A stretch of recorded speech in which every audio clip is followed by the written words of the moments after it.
Hey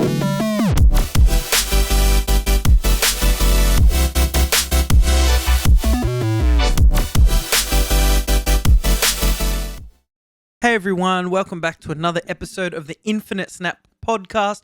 I'm your host, ShadowDTV, and I've got my co-host here, Tom. Usually I also go by Richie. That's what Tom usually refers to me as. Guys, a lot been happening this week. Been playing a lot of Marvel Snap. Tom, you've been able to get some games in this week? Yeah, not too many that I would have liked, but still playing a fair bit. Yeah, that's good. We've had a couple of new locations that were featured this week. We had a new location, which was really cool. I was about to say patch notes, but we went through patch notes last week. No changes to that yet.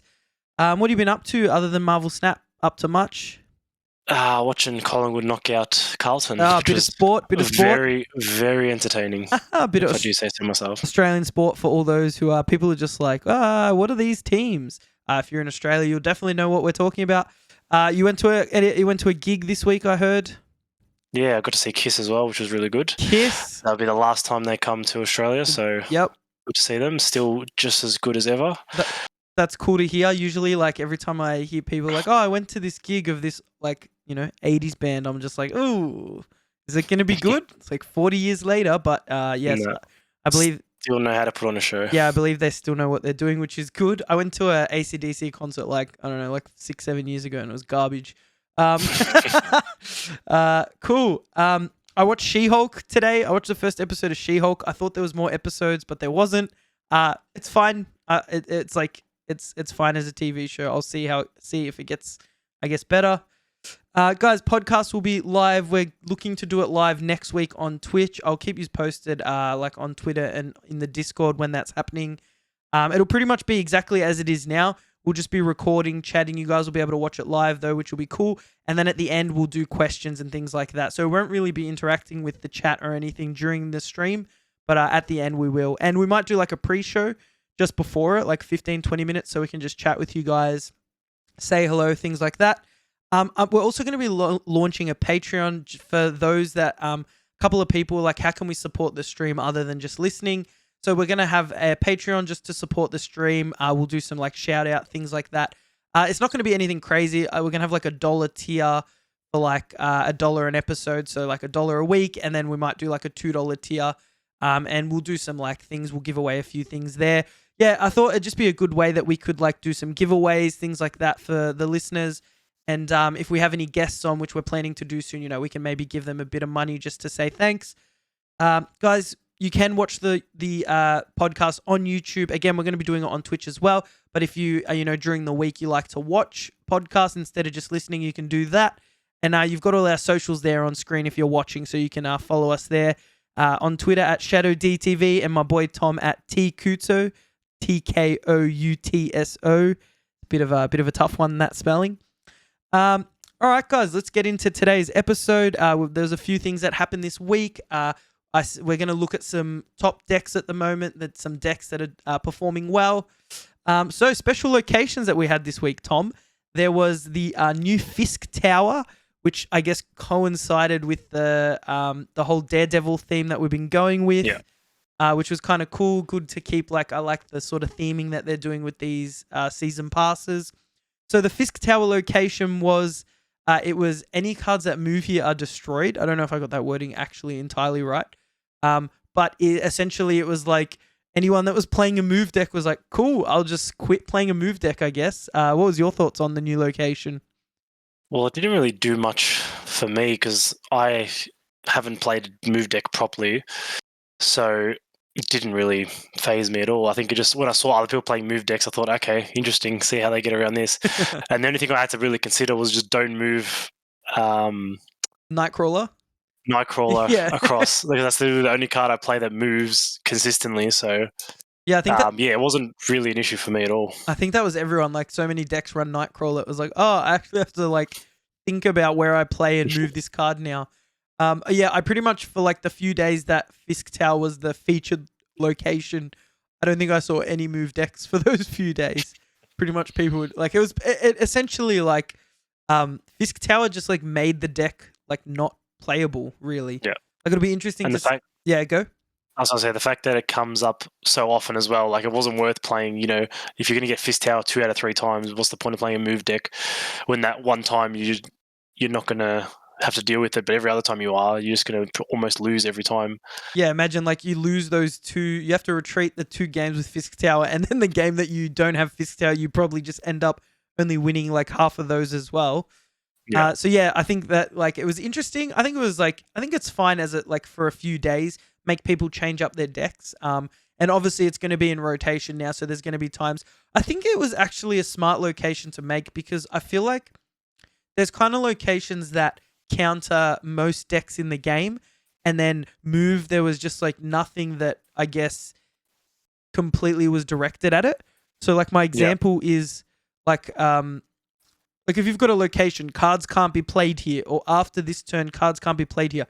You could always just move cards into those locations. yeah, So you were always at an advantage playing a move deck with a lot of locations. Whereas there was nothing that kind of went, oh, this is bad for a move deck. It was kind of most locations you could play around. So I think the Fisk Tower was kind of like a, hey, let's balance these move cards a little bit. So I think that's cool. And then, of course, the other featured location we had later in the week, which I think just ended, was the negative zone. And the negative zone gives you, what is it? Negative. I'll bring it up there. I think I've got it here. So negative zone is cards have -3 power.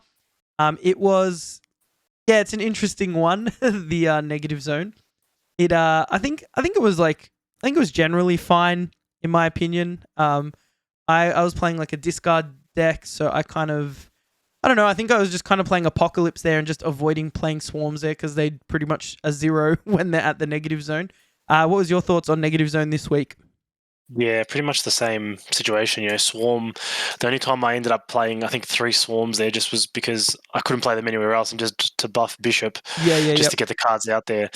But I feel like with negative zone, you really only want to play one big power card there, because the more you play, the less power you get overall, almost.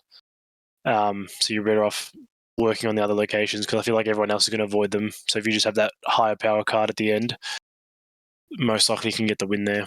Yeah, I think like when I had like a 20 power Apocalypse, it was just like, oh, I just like ignore negative zone and then play it like at like turn 6, just drop it there and then it did make it hard to play with Swarm though. Like sometimes I would have multiple Swarms, but throughout the 5 turns, I've filled up my other locations.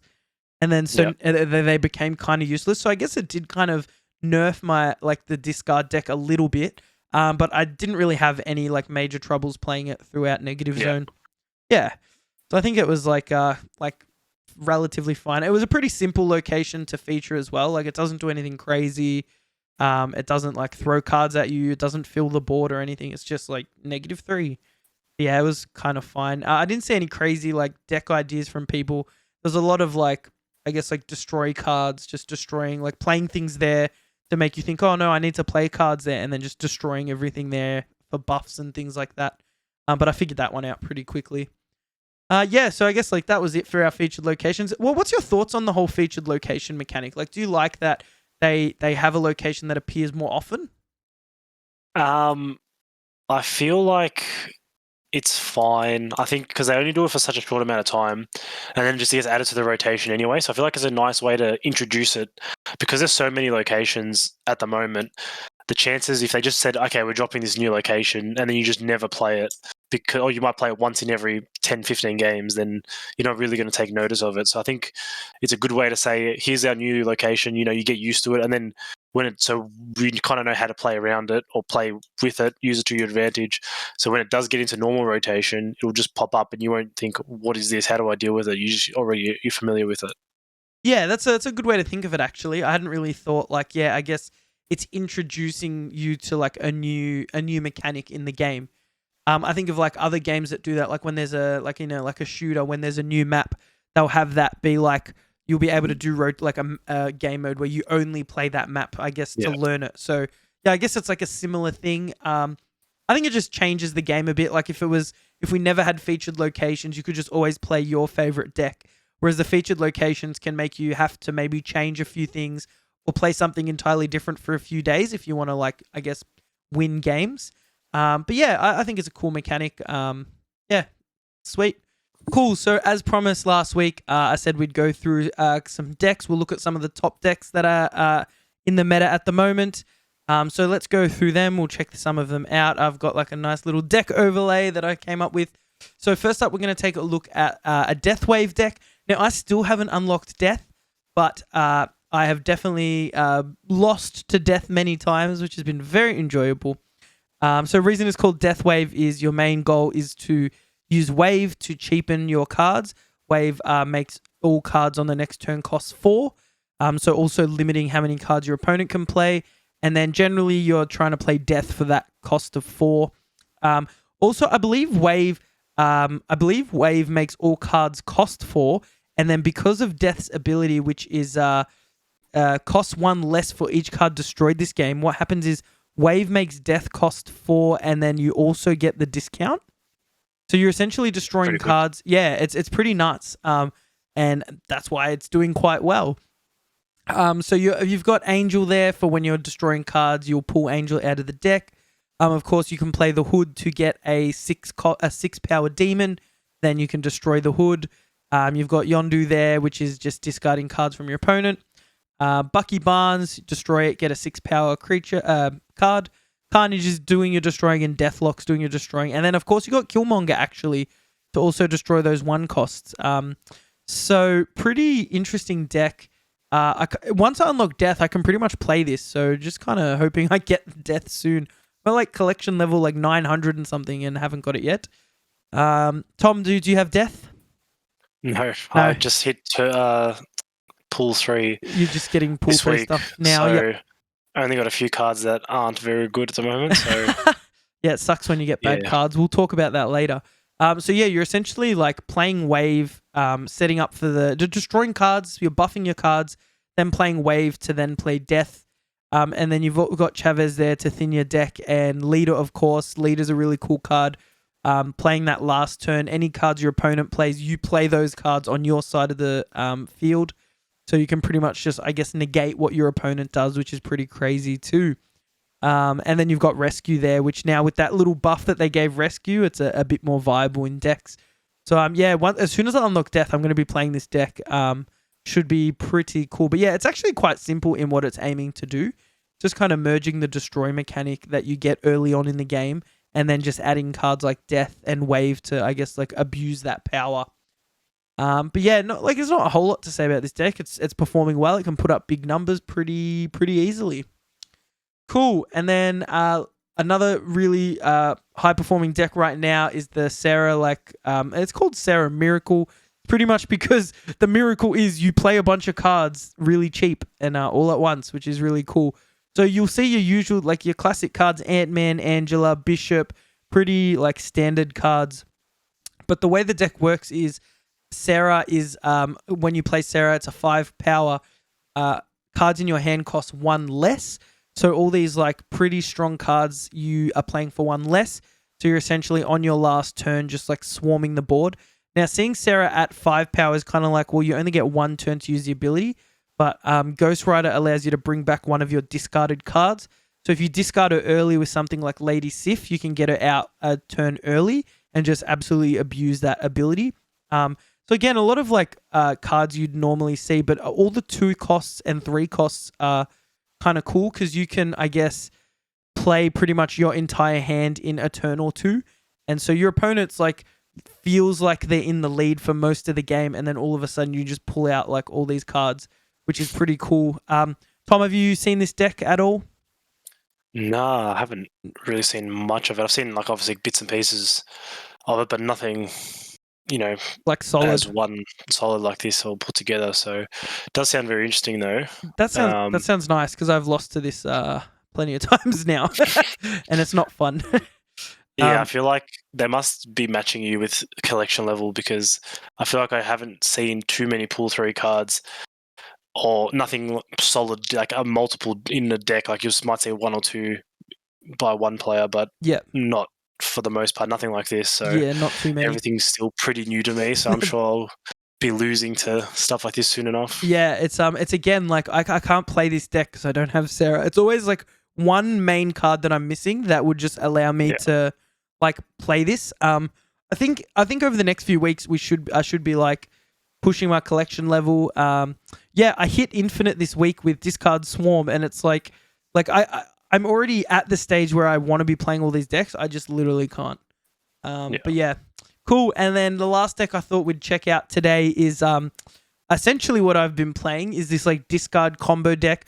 I've been playing like a slight variant of this because I'm missing a few cards like Magic. But like playing most of these cards, it's been really fun. Wong is really cool. Dracula's a really cool card. I got Colleen, which is actually like really broken with Swarm. So essentially with this deck, your aim is to just discard your Swarm, discard your Apocalypse like any discard deck.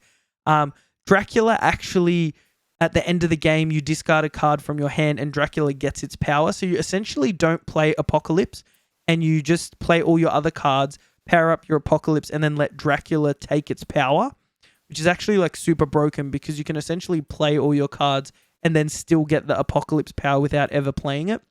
And then Wong and Mystique together can like just triple all your discard abilities. Like there's games where I've played Gambit and just wipe their entire board and they just retreat because they're like, whoa, it's like turn 5 and they're like, I don't have any cards in play. Cool. Which is just actually stupid. And the location where it doubles your on reveals or your ongoing, it just gets ridiculous. Like it happens and you go, why am I bothering with this game?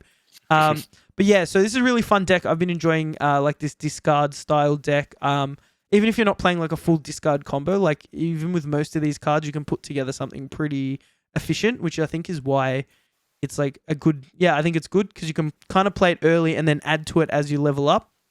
So definitely recommend that one. Yeah, pretty much like use this deck to get to infinite, and even like early on, I was basically using like a pool 1, pool 2 version of this with like, I think I threw in Hellcow just to kind of give it a bit more power. But you can definitely hit high ranks without having like a lot of pool 3 cards, if any. I know we had a friend that pretty much used like a early pool 2 deck to hit infinite. So definitely, you can strive to do it no matter what rank you kind of are, which I think is a really cool thing about the game. Cool. So that's just a few decks that I thought we'd go through today.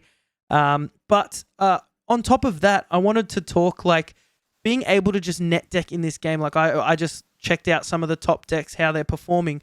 Do you think that Marvel Snap could become like a net decking type of game, like other digital TCGs and, to be honest, card games that people play in real life, where everyone kind of solves a meta and just like everyone kind of plays the same sort of decks? Do you think Marvel Snap could get to that point?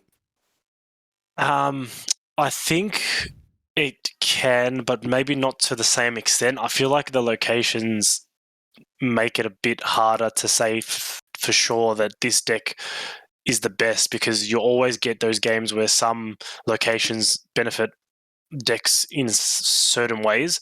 So it's hard to say, a move deck is better than, a discard deck when some locations just don't synergize with it. Yeah. So I think the fact that there are the locations probably help it out a bit. Like there'll definitely be net decking where you'll get to obviously look at what the top performing decks are for each type of deck, but I don't think it'll be a clear meta where this deck is just the best deck by far and nothing can beat it, because there's always going to be that randomness of the locations. Yeah, I think that makes sense, and I think like the game is in its infancy at the moment. Like it's only been out for a few months. So I feel like usually in a lot of card games, people would have figured out the meta like within a few weeks. They kind of just know, okay, these are the best decks. And even when I look at tier lists and stuff and like recent tier lists, there is, like 10 plus decks that are all like very viable to rank up with. Like I said before, you like ranking up with a like no pool 3 cards is kind of unheard of in like other card games. You kind of need to have the best cards to win. And I think that's the beauty 100%. Of the game. Yeah, I think that's the beauty of the game. You can get away in like without having all the best cards, and still be able to play and win games as much as, I guess, someone with all of those cards. Yeah, I think like net decking's fine in my opinion. Why do the work when other people have done it for you? Like there's people that are testing this stuff. They've got the numbers and stats. So I think that's always fine, but it's always good to be able to create your own stuff. And I think, like you said, the locations, the featured locations, the events allow you to do that, which is really cool. and I think you can always tweak it as well. So you can look at these, decks, and you might think, oh, well, I think this card might be better suited, even though, people have tested it all. But just because you think it fits, you can just play it, chuck it in there, and see how you go. It's not net decks aren't the be all and end all. There's always a bit of room for experimentation, especially those cards you always see. There's obviously these core cards that make a deck.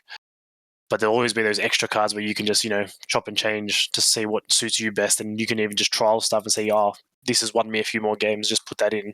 So it still gives you that element of, I can decide parts of the deck as well. So you don't have to specifically just take the deck exactly how it is. You can always make it your own little changes to it. Yeah, and I think that's a very good point. Like, on top of that, if there is a featured location and it harms your deck, then you obviously can't just play that deck. You have to change your deck, maybe add a card or a couple cards here and there to improve it for that location. Like we were talking earlier, the Fisk Tower made like move decks like not impossible to play, but you had to change them drastically to use them for those few days. And yeah, I think that's really cool. And like exactly like you said, just because there's someone else has come up with a deck doesn't mean that there's not a couple of cards that you could change or that could improve the deck to your play style. So yeah, I think that's a really cool look at net decking. And on top of that, I've been thinking like playing with these, I guess, weaker decks that some people would consider compared to these top tier decks. I feel like you can still play the game and win consistently with a less powerful deck.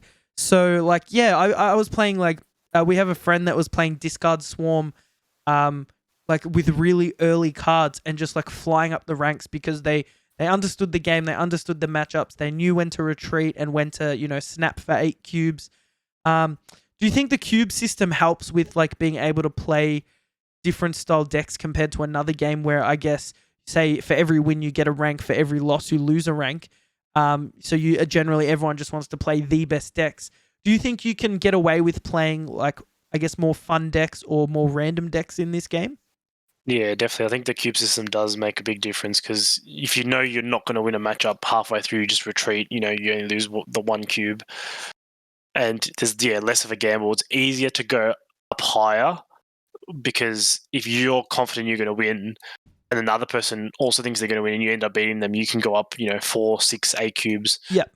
In one game, and then you'll only lose 1 or 2. But so if that just keeps happening, you every 2-3 games you go up 8 cubes, but you go down 2, you're always going to end up on top. So yeah, I definitely think it does help because you might necessarily not be winning more than half your games, but the games you are winning, you're getting more cubes. In the games you're losing, you're losing only 1 cube. So in the end, it adds up into your favor, despite the win loss not being positive. Yeah, for sure. That's right. I guess you can move up ranks even with a negative, like a lower than 50% win rate if you include retreating as losing. But I guess like that's the thing. It's not really losing. It's you are accepting defeat before it gets to defeat, sort of thing. Yeah. I still think it's losing, but yeah, you got to play it to the end. Nah, that's terrible. Yeah. Terrible advice. And what's your thoughts on? Do you think that the like it's hard to say, like, yes, there's bots in the game, and I think there's a lot more than people probably realize early on, but I feel that there is a lot of bots in the game at the present. And of course, there is a small player base because it's in beta. It's not available worldwide yet. So, you don't want to be sitting there for 10 minutes every time you want to play Marvel Snap. The games go for 3 minutes. By the time you wait for a game, you've already closed the app. So I completely understand it. But do you think that bots are making, I guess, less viable decks seem more viable, or do you think it's just the nature of the game allows you to build different decks? I think it's a bit of both. I think the nature of the game allows you to play these, lesser decks and still have a chance to win. Because even like obviously some of the pull through cards are really powerful and really cool combos, but if you can get a combo off in a pull 1 or pull 2 deck, it's still just as powerful in some instances. And I think with the bots, the bots definitely do help because there's a lot of times where you'll be playing a bot, you think you look at them and think, oh, they're in a good position, and they'll just do something stupid that costs them the game. And laugh and think, why do they do that? Like I remember early on playing, before I clicked that they were bots, this was like the first few days I was playing, and I was just couldn't comprehend what they were doing and why they were doing it. And I just thought, this person who's playing on the other end is just ridiculous. You know, they've already won one location and they're doubling down on it, even though they've already won it on turn 6 and they haven't won them the next 2. And then when you realize it's bots, you just think, okay, that makes a lot of sense. Yeah. So I definitely do think it helps, and especially the fact that, you know, you can get a lot of cubes from them can definitely help you rank up with a lesser deck. Yeah, I definitely agree with you on that one. I think as more people, as the game goes like full launch and stuff, hopefully the bots will go to a minimum. If like ideally just non-existent. You know, maybe in the first 20 collection levels they give people bots to learn the game. That's like fine. But I think once you're into the game, you want to be playing real people. Yeah, cool. So I think that's that's pretty much our consensus on the bots and the deck building in the game. I think it's quite good the way it is at the moment. So as we've been talking, the game is still in beta. It has been since its closed beta release a few months ago. We only got it in Australia, I think like a month ago, maybe 3 weeks, maybe a month now. We've had access to the game. When do you think that the full release will actually go live? What's your thoughts on a time frame? I guess we haven't really had anything official. Yeah, I wouldn't know, to be honest. It's been in beta for a while. I think when did we first hear about it? At least 4 or 5 months ago. Yeah, just off the top of my head. It's only been with us for a month and a half to almost 2 months. I don't even think that. I think we got the last half, the last week of the Thor season. Or a couple weeks of the Thor season. End of July. Yeah, and then we've had a couple weeks of the Daredevil season. So I think 4 weeks maximum we've had it. Yeah. Yeah. So I don't know. I feel they might stagger it a bit more because I think it's only out in, the North America. I think from what I read, it was Canada, USA, Philippines, Australia, New Zealand. Okay, so I think they might extend it to Europe first in beta, just to test the servers and see how they go. That's that's going to be a large player base as well. And then maybe after that, so it could be still a fair while away, maybe even another 6 months, just if they want to get it 100% ready to go. And it'll just be interesting to see what they decide to do for when they get out of beta. I'm sure they're going to make some changes and just make a bigger deal of it, I'm assuming. Yeah, I think it's the game. We've had the game for long enough now that they can't reset progress or anything, which I know they're not planning to do. Yeah, which that they're not planning to do that. They're not going to get you to spend time and money in a game and then reset it all. Obviously. Yeah. If they weren't offering if you weren't able to buy things with real money, then I'd say they probably could get away with resetting it, even though it would piss people off. I think, as soon as you start spending money, you can't take that away from people. And I think they have said that they're not resetting. Yep. The way they unlock cards, I feel like it'd just be so frustrating to lose. You make all these decks and you're stuck back at the start and imagine you having to unlock all these pool 2 cards. And you're just imagine you get to collection level 3,000. They're like, oh, we're gonna start you back at number 1. Yeah. I just throw my phone at the wall and just never play the game again. Yeah, and it will be interesting to see what they do though, because a lot of people who might only get the game when it just comes out of beta, they might it's going to be, how do you really balance these new players against players who have pretty much all the cards in pool 3 as well? I think their philosophy would be the same as ours, and that is in that you can still win games with the lower powered cards. I think it's like any game. You can't. You're going to have people that have been playing it for 5 years, since it was released, and then you're going to have people that have just started. So I guess there's not really any efficient way around. They just give them bots till level 500. Yeah. No, I honestly think that they might do that, because I think what was it that we kind of spoke about? Was it that bots are up to about rank 20 or 30? Well, I was saying, if you did them for a tutorial thing, and then but I think you just match people up against other people of similar levels, I guess. Yeah, and I think it has to be collection level to an extent. Yeah. Just because you have the same access to the same amount of cards. Yeah. And obviously you might not have access to the same cards, just the way the unlock system works, but you still you're not going to get someone with ridiculous pull 3 cards Yeah. against someone, especially someone who's just starting out. Because like for your example, what collection level are you? Like 800 and something you said? Like 900 and Like, something. imagine being a level 2 level, like collection level 20 or 30. You've got half of pool 1 or whatever it is, and then you're versing someone who's played for hundreds of hours compared to you who've played 20 games. Yeah, and you just obviously we're going to get so out of your depth, not only with the cards but just the strategies and all that. So I think you won't even know what their cards do. They're going to play them. You're going to be like, that happens to me at this point as well. I'll get cards I just don't know what they're going to do. How is this guy's Apocalypse 40 power? Yeah, no, that's right. I definitely think that's true. I think with the beta, it's like we're assuming that the collection level system is going to be at full launch. I mean, that could change down the road. It seems to be like a core of the game at the moment, but I mean, they can do whatever they want at the moment. There's like nothing set in stone. I think as long as it's not affecting people's purchases, I think they can kind of go crazy with it if they really want to. On that, so do you feel that, like, I kind of feel in Australia we're slightly behind in terms of, I'll jump on YouTube and watch like a content creator from the US that got invited to the original beta, and they'll be at like, collection level 2000 or whatever it is, whatever they're at, and they've got access to all these cards and they're making all these cool decks and content, and I'm just sitting here like, well, I actually don't have access to any of that stuff. And then like when I'm making content, if I want to post a video of a cool deck, it's like, well, someone had access to those cards like 2 months ago, so it's like kind of old news, I guess. Do you feel like, I know like for casual players it really wouldn't matter, but I just think for like being competitive and having that competitive spirit, not having access to all these like meta cards kind of feels bad, I guess. What's your thoughts? I think it does, but it's just the way, the way they had to do it. The game, they wanted to just launch it in America first, so obviously everyone's going to have more access to everything.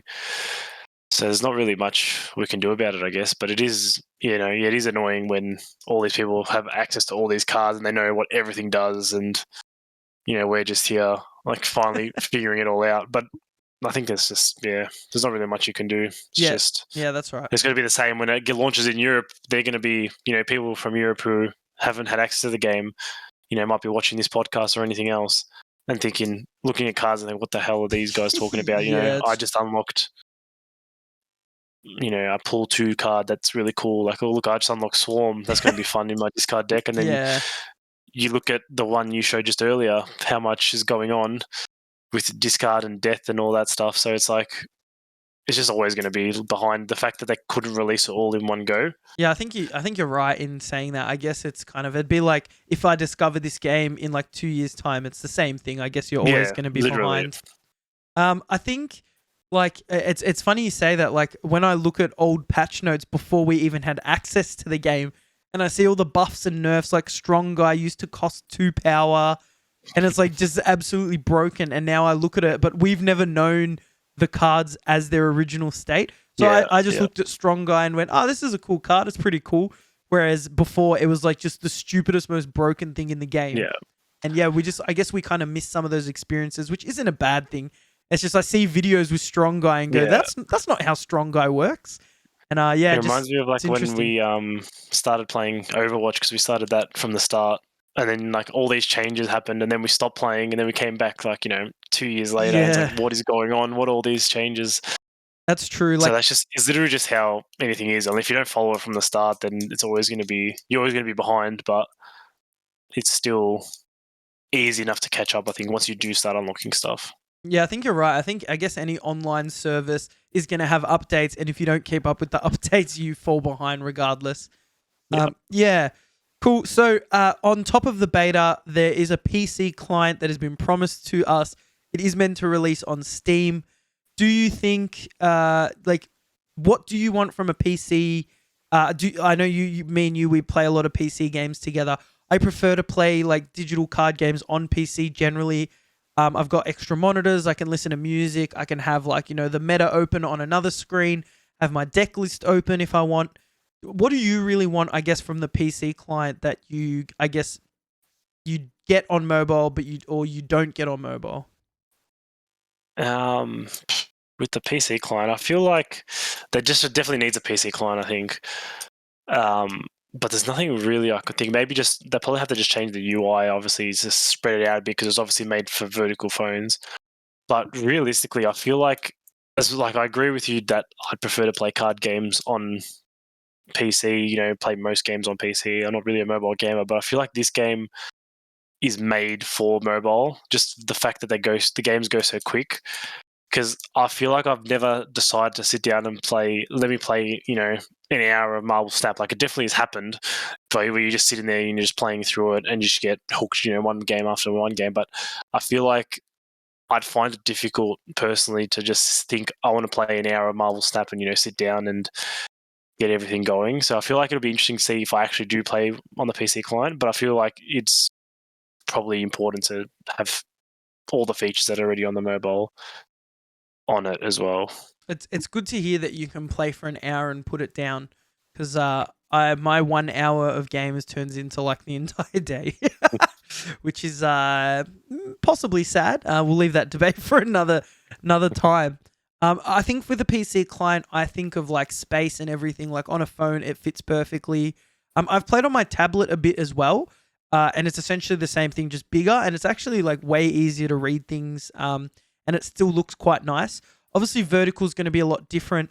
It makes me kind of think of Hearthstone, where the edges of the screen are kind of like just like, I guess, like decorative map and not actually, I guess, part of the thing, which kind of lends itself to that smaller mobile screen. So that is like another idea where, like, yes, they can make everything bigger and HD and look really cool, but they don't have to, like, I guess, stretch the game. They can kind of make use of the edges with, I guess, artwork or, some cool things. Like Hearthstone maps, you can like click and tap on things and they like have little animations and things like that. So while you're just sitting waiting for them to finish their turn, like you can just kind of interact with the map a bit and things like that. So that's like ideas, I guess, for the PC client. Obviously there's like game features and stuff that we want, but we want that added to the game, like in all facets of the game. I think for a PC client, it just has to run well, look good, and yeah, I guess predominantly I do look at it as a like mobile game. I started playing like Hearthstone and stuff predominantly on mobile, and then as I got more into it, jumped onto PC. But I think this game lends itself way better to mobile than other digital card games. So I guess we really just need like a good PC client. I feel like there's still probably going to be most players will play on mobile and tablets and things like that. I just hope they don't like neglect the PC side of it, because I feel like it's a big thing, especially for people streaming the game, content creators. Having the game run well on PC, it's just easier to like make content, I guess. Whereas like on mobile, like right now where anyone making videos is using the mobile game, they're either recording their phone with software or like emulating it. So yeah, PC client sooner rather than later would be quite nice, I think.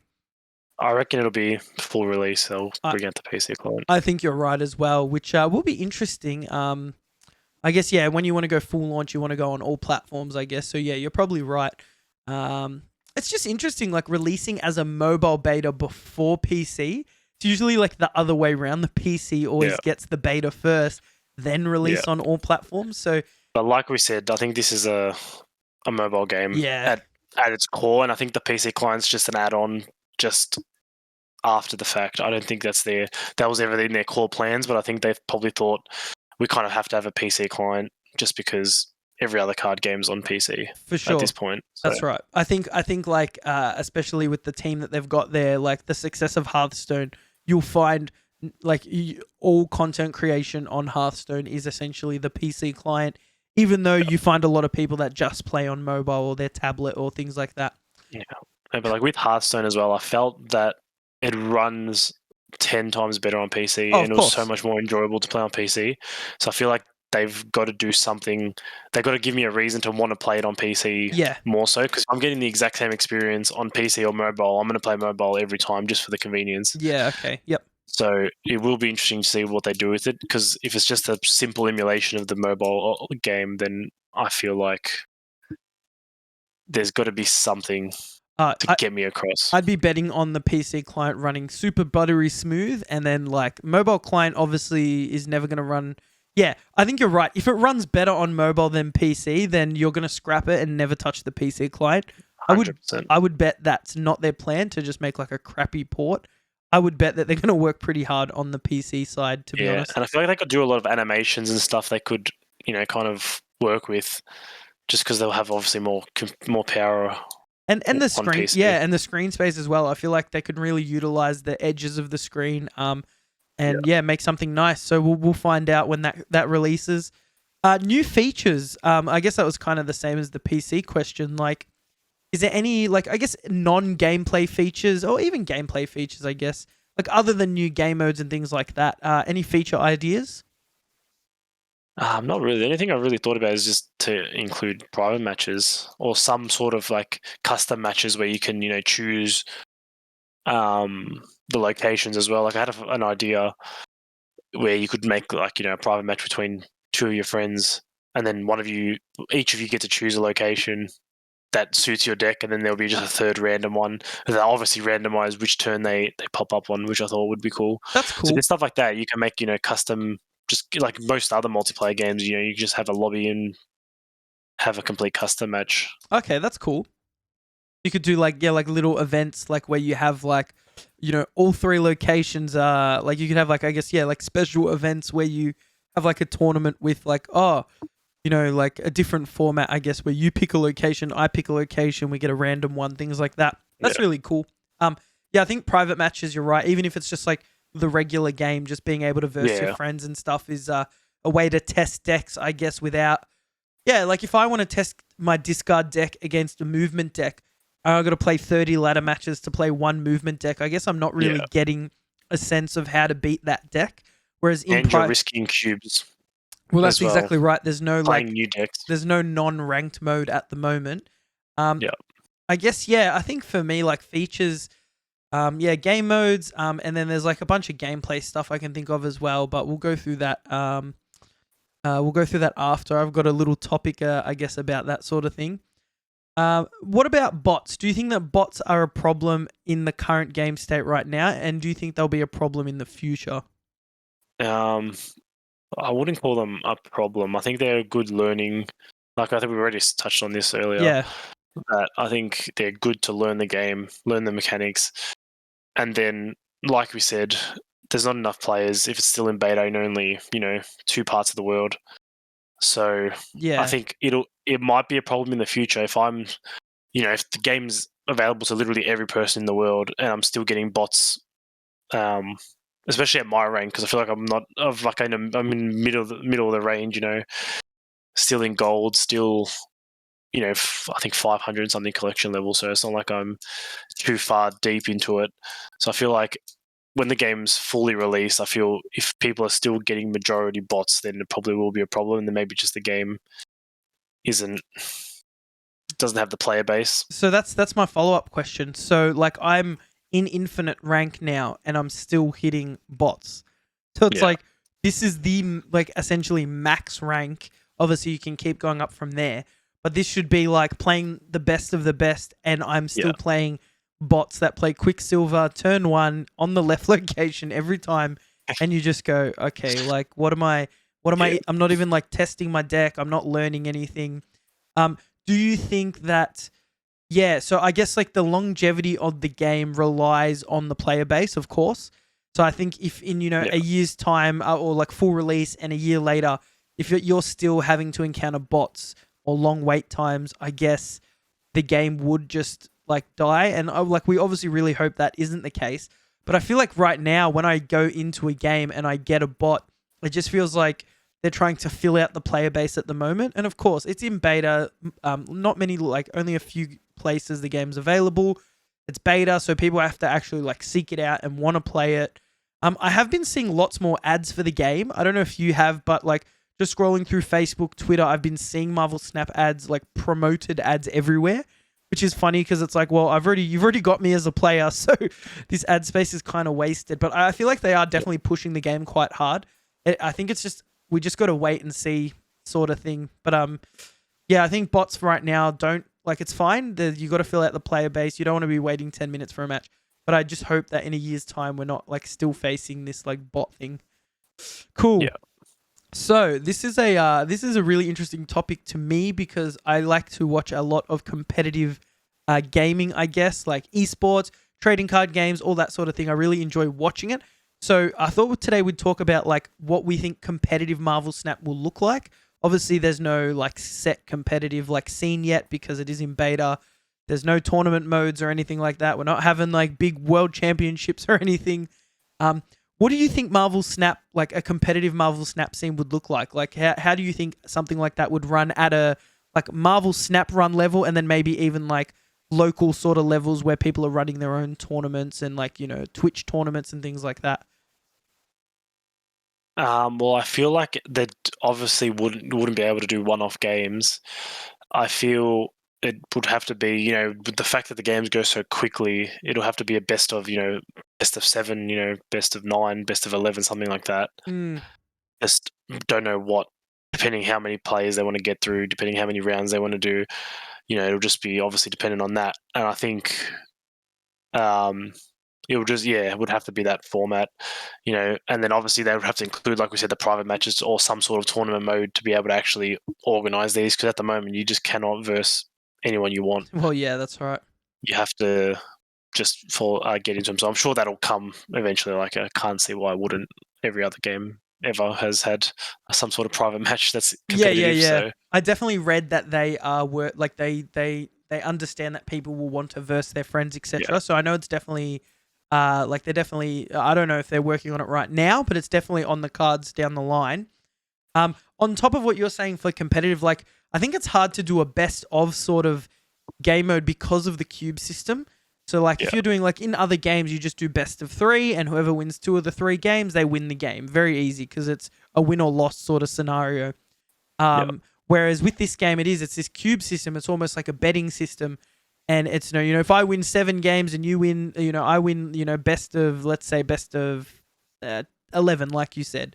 Let's say I win that best of 11, but hypothetically you could end up with more cubes than I did. Yeah. Like you could, your few wins could be 8 cubes and my wins could be 2 cubes or 4 cubes. So in the end, you could technically, I guess, have more cubes.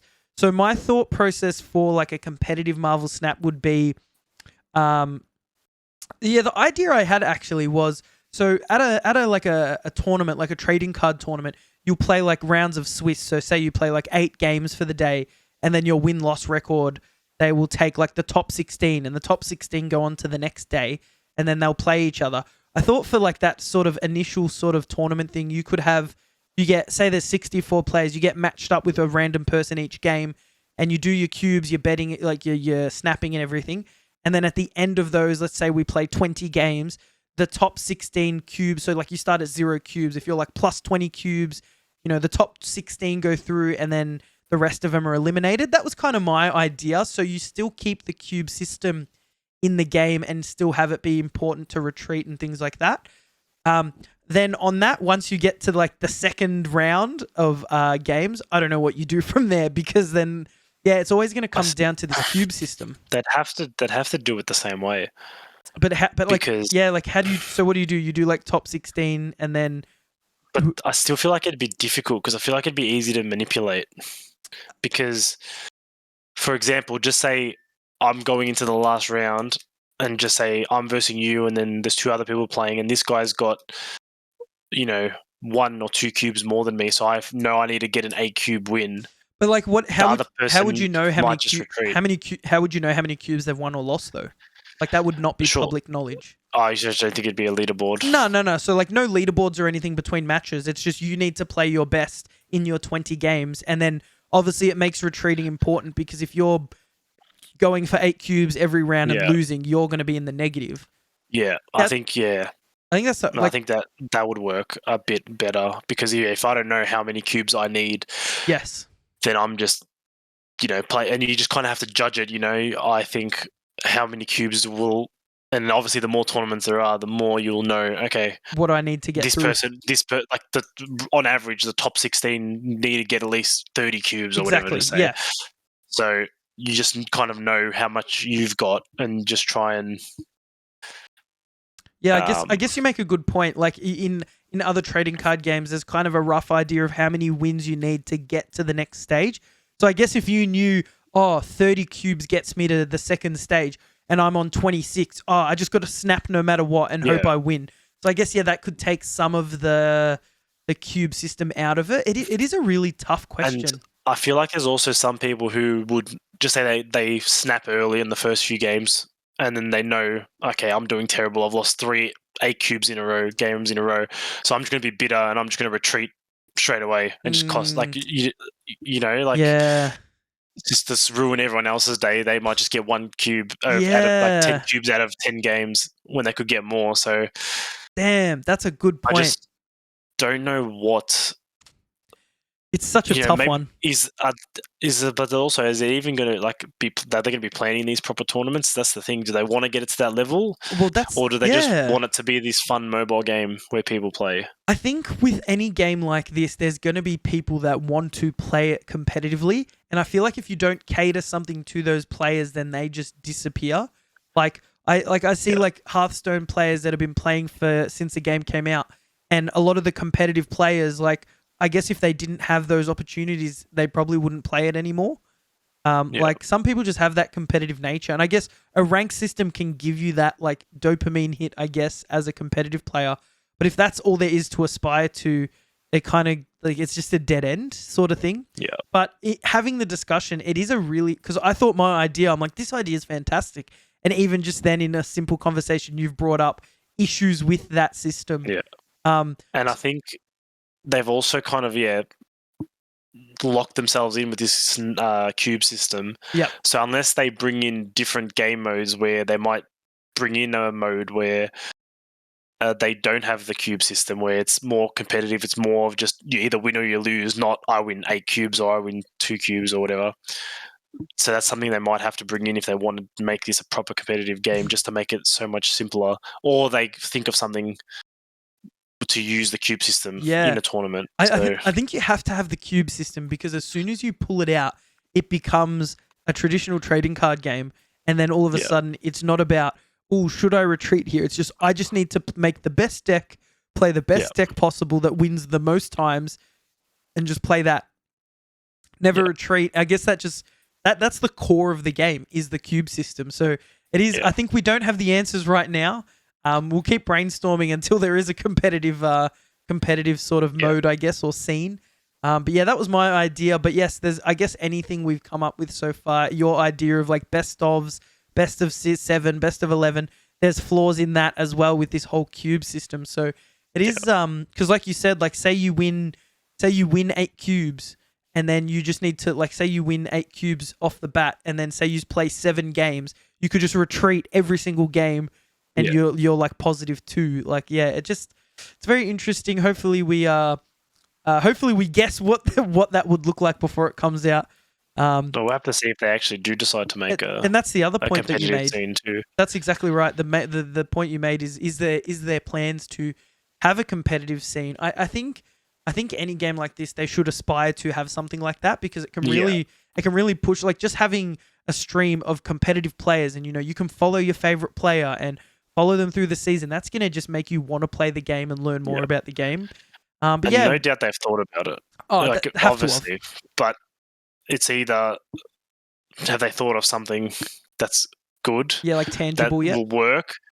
Because I feel like it might even be trial and error, where they think, let's start the first competition and see how it goes. And then it's like, well, people have abused it by doing for example, what I said, just retreating to screw other people over.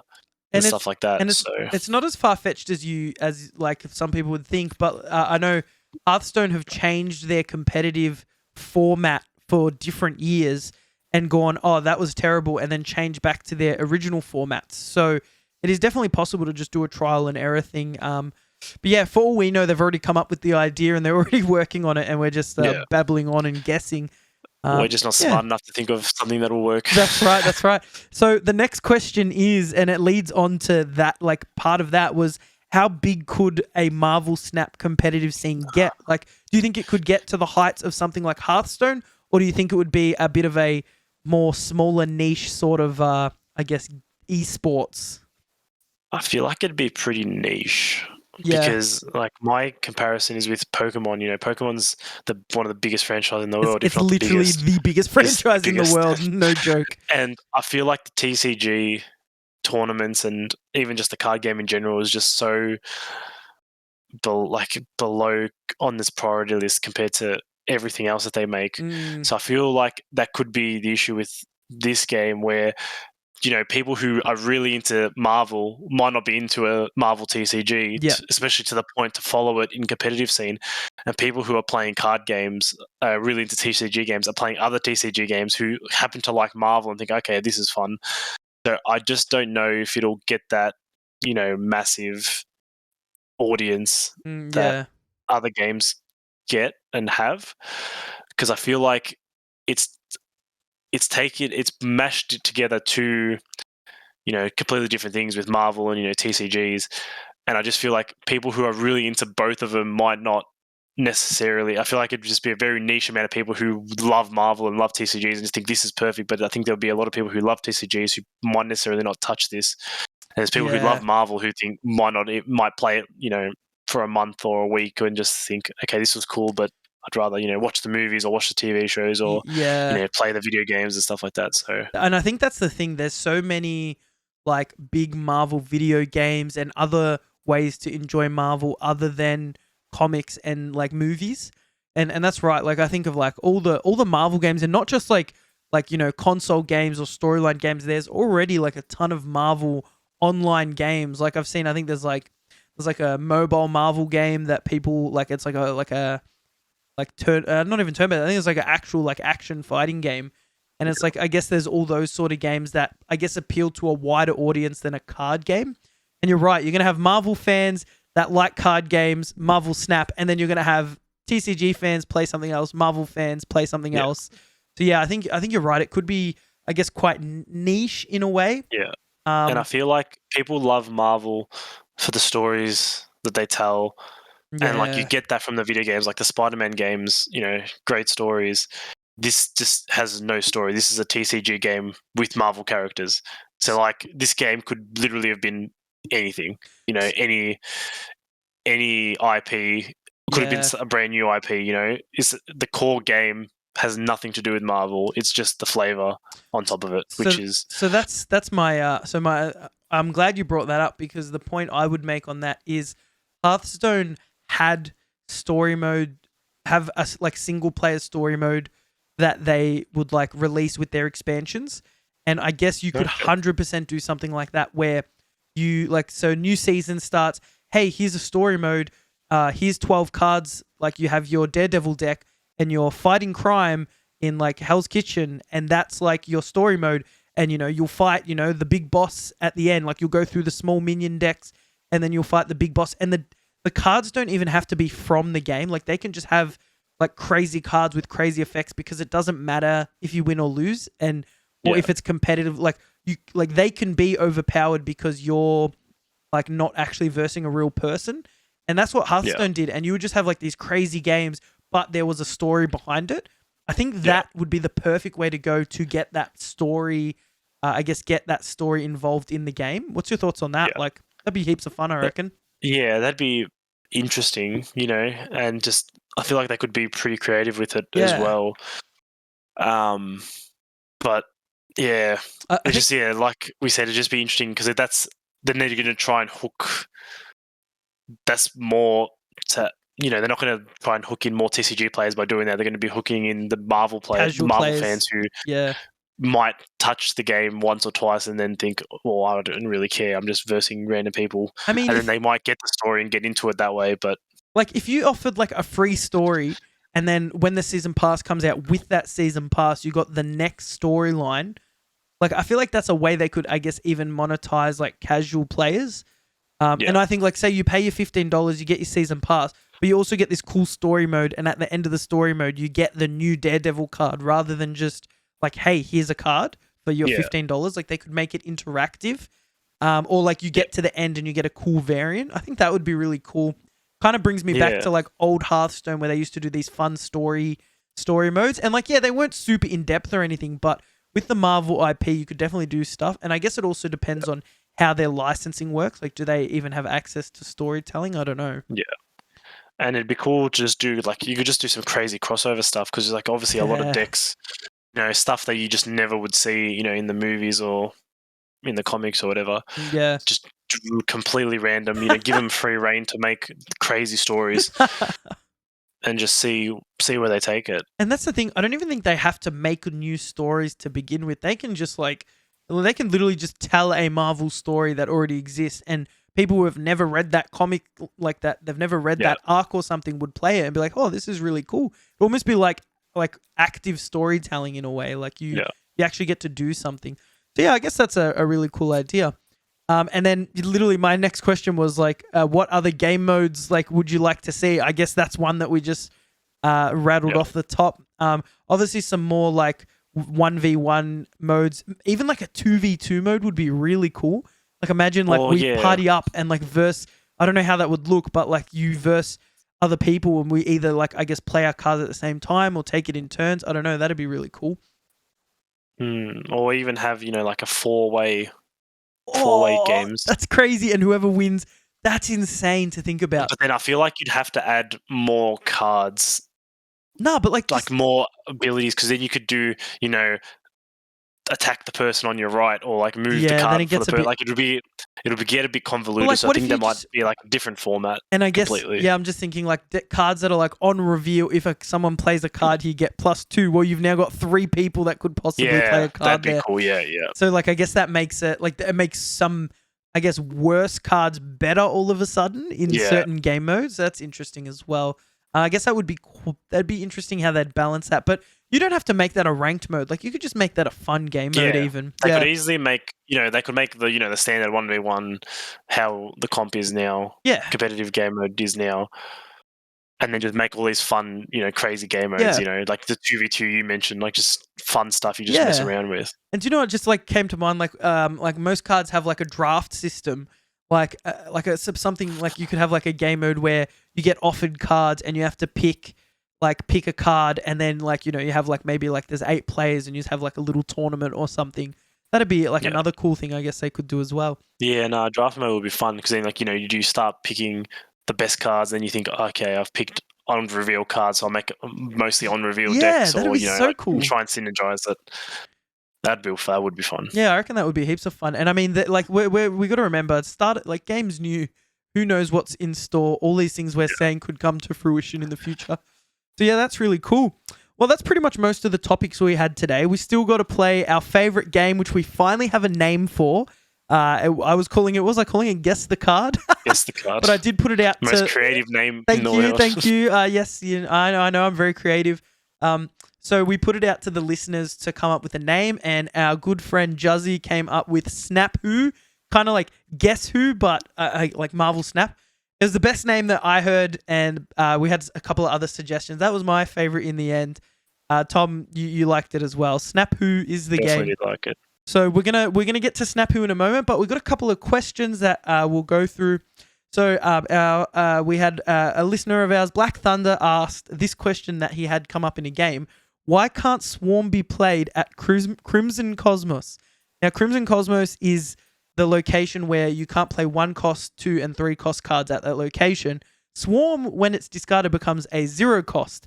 So I guess in theory you should be able to play it there, but as the game is coded and as I believe it was intended, because the card is originally a 2 cost, you can't play it at that location, which seems kind of like, I guess the wording doesn't really help in the explanation, but that is how it's intended to. I guess that is how it is intended to behave. What's your thoughts on, like, I guess, wording and clarification in the game? Yeah, I feel like the wording isn't clear because you look at it, it says it's cost 0, and then but when you realize you can't play it, then obviously, you know, fundamentally the game recognizes the Swarm as it's a 2 cost card. Yeah, and then you look at other, you know. Like, for example, what's the... Oh, is it Iceman? Is that his name? Yep. So how he increases the cost? Yes, by 1. The cost. Yep. So, you know, if you have... A 3 cost? A three cost, does that mean it's just Does that mean it's now playable? Like, has Iceman buffed a card Well, like, for you, so, so like, now you can play it in Crimson you- Cosmos? Jeez. like, so no, I think your example is if it was like a 3 cost and it goes to a 4 cost, can you play it at the location that only allows 4 costs, 5 costs, and 6 costs? Yeah, which is not how it works. So it's like just reading the ability there. 1, 2, and 3 cost cards can't be played here. Well, Swarm is normally a 2 cost card, but when it is discarded, it becomes 0. So yes, I think the clarification isn't ideal, but I think it happens once, and then you go, is this a bug? Then you check and find out, no, that's how it's intended, and then you know what's happening. I think with the way the game is, you can't have too much text on cards. Like if this said 1, 2, and 3 cost cards can't be played here, and then in brackets, the original cost of the card, it's just more text that I think doesn't need to be there.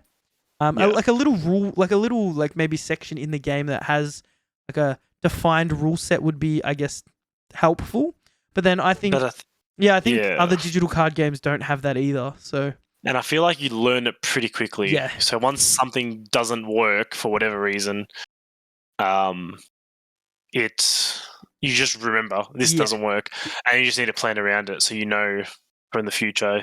If you think, if I just discard Swarm, then I'll be able to play it at Crimson Cosmos, but now you just can't do that. Yeah, I think you're right. I think it's one of those like, it feels bad that it happened, but now you know.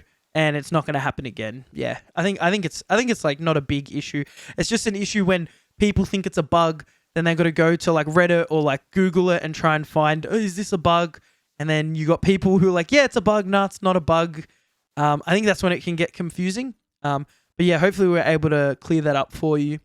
And last question we've got. This is an interesting one. It's not really a question. It's from Juzzy, our good friend Juzzy that created Snap Who. He's the official creator now, I think, now that he came up with the name. So he says, not so much a question, but I think they should offer you 3 cards when you open collector's cases so you don't feel cheated when you get a bad card or a card you won't use. I think it's very interesting what he's saying. He kind of explained that there's a game, what's the game? It's Clash Royale, I think, which is a mobile game, where when you unlock stuff, I haven't really played the game, so I don't really know. But when you unlock stuff, you get 3 options. So he is kind of thinking in that vein. What do you think of that idea? Yeah, no, that's a good idea. It's exactly the same as Slay the Spire. So every time you get to you beat, it's a one level. You just get 3 cards to choose from. So you don't just get stuck with whatever you're given. You get cool. Chance to deck build what you want.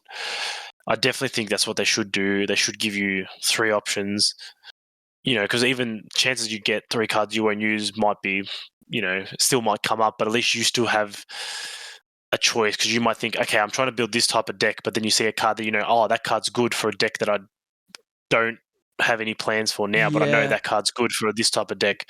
So I'll just grab that because the other 2 cards are terrible. I'm never going to play them anyway. No one plays them. So I can know in the future when I do get more cards that fit into the other deck, I'll just have that ready to go whenever that happens. Yep. So I definitely think that is something they need to look into for collector's caches, because it's so frustrating especially after you don't get cards in like 2 collector's caches in a row, and then you get one and you get so excited because it's taken you, ages to finally get enough credits to level up, and then you just get a card that you're just not going to use. Yeah, and it's just so. It kind of makes you almost not wanting to stop playing, but like at the moment you just get so ready to keep playing, and then you just think, you get deflated by a card that you just don't want, and then you just put it down and just leave it for a few days because you're annoyed. Yeah, that makes sense. I think, and it doesn't actually hurt the game in any way by offering you 3 cards, because you can't pay money for any of these cards anyway. So you offering 3 cards and then we pick the one that we want, we're still going to eventually get those other cards. Whereas right now it's, here's 5 cards in a row that you don't want or are never going to use, have no plans to use.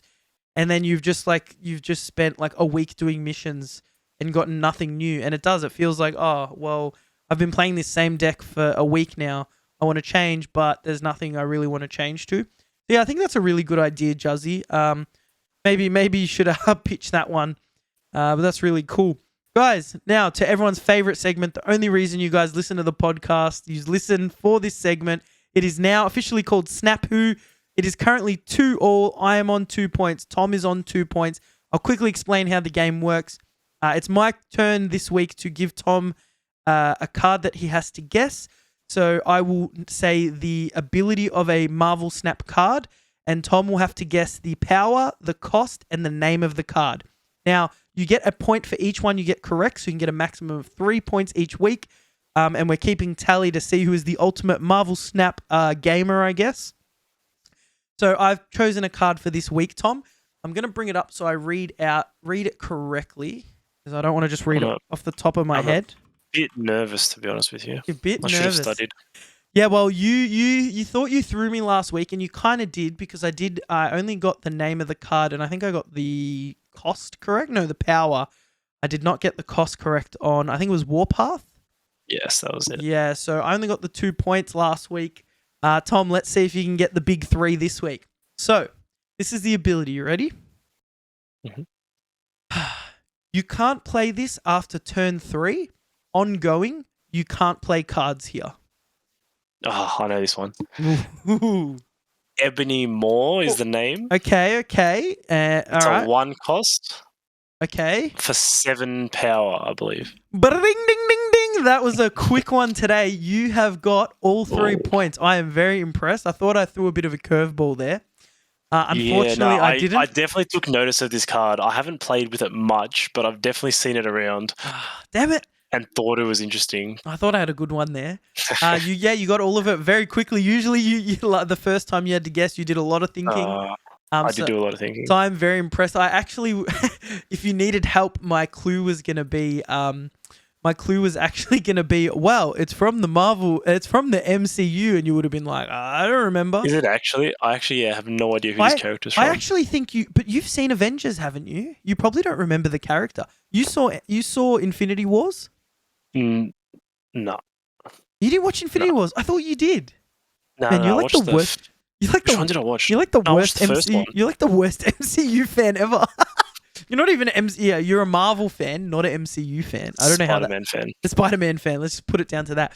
Yeah, he actually is. He is in. Oh, spoiler! If you haven't seen them by now, that's your fault. 100%. He's actually in the. He's actually in the like the Endgame storyline. He's like a He's like a. Yeah, I've seen memes of this guy. Yeah. He's not a child. I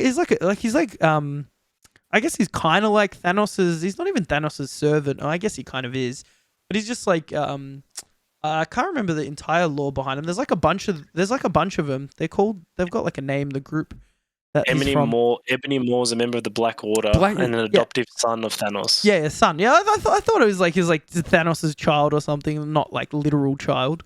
But really strong. Yeah, I think he's like actually pretty powerful. Ebony Moore is far more powerful than Thanos. Whoa, what? So, yep. That's according to Quora.com. Oh yeah, because what a great resource that is. But I might have to look into that. That's actually kind of cool. But yeah, so Tom, you are now on 5 points. That was really impressive. And guys, make sure if, you can definitely play this game at home. Just pause before usually we have a lot of thinking. You have plenty of time to try and guess at home. But Tom got it in one there, so it didn't give you guys any time to think. But of course, you can just pause and try and figure it out yourself. Well done, Tom. Very impressive work. Thank you. Very good work there. Very proud of myself. I'm proud of you. A bit nervous. It's definitely a bit harder for you, I think. Hit it out of the park. Out of the park. I think it's a bit harder for you, not knowing. Oh, I guess it doesn't really matter if you know Marvel stuff or not. I guess just playing the game more, you can learn most of the cards. Guys, again, thanks so much for tuning in for another episode of the Infinite Snap podcast. We're having a ton of fun making these. Again, we're going to be running this podcast live next week. So we'll stay tuned for that. We'll give you details on Twitter and in the Discord. Again, you can follow us on Twitter. You've seen the socials there on screen. ShadowDTV is myself, and we've got Tom T. Kutso. That's TKOUTSO. You can watch the video of us on YouTube if you prefer to watch instead of just listening. So once we do it live on Twitch, it will get uploaded as a podcast and to YouTube. Next week, I've actually got some fun thing we're going to do. We're going to essentially, during the week, you and I are going to make a tier list. We're each going to do it separately. I think we'll start with like the starter cards first. So we'll make a tier list and then we'll go through them and see what our thoughts are on, I guess, the starter cards. And then maybe, down the track, we'll do pool 1, pool 2, pool 3, things like that. So we'll do that. That'll be really fun. Guys, if you want to ask questions, if you want questions answered on the podcast, come for the live stream. You can ask us questions at the end or jump in the Discord. You can throw your questions. There's going to be a question section. Or feel free to just, tweet at us as well. Tweet your questions at us. We'll answer them on the podcast. Guys, that's it for this week. Had a ton of fun. Today's episode went through a bunch of cool topics. Tom, anything else to say from there? No, nothing from me. Nothing, never anything from Tom. No, never anything from me. I'm enjoying this running joke that we've got going now. Never anything from Tom. Guys, thanks so much for tuning in. We'll catch you next week. Same time. That's it. We done. Peace out, guys. We'll catch us next time. See you, Tom.